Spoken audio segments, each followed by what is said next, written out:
2,000 years of history on display, including these restored remnants of the palace built by Herod the Great.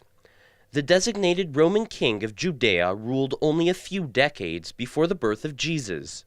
In fact, this site is believed to have housed the Praetorium, where Christ was tried by Pontius Pilate.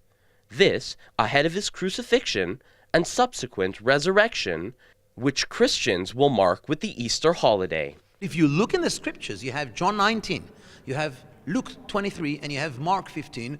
All three sources suggests that the trial took place in Herod's palace or next to Herod's palace, because Herod is involved and the procurator goes and turns back into the palace from the trial, meaning it couldn't have been far. It has to be next to the palace. Here in the Kishla complex, a prison was constructed by the Ottomans, which was then used by the British to jail Jewish independence fighters in Mandatory Palestine.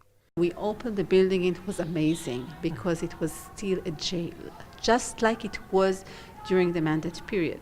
We could see the prisoners' cells, the iron bars, everything was here, the dust, it was amazing.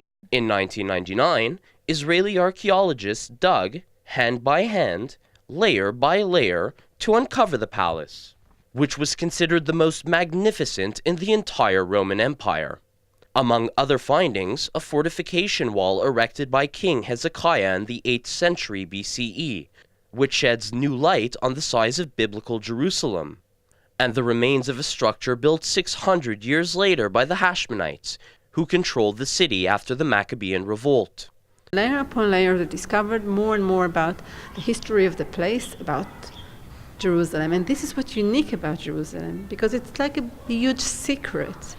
And we know so little, and we, most of the time, want to know more and more. And the more we know, the more questions we have.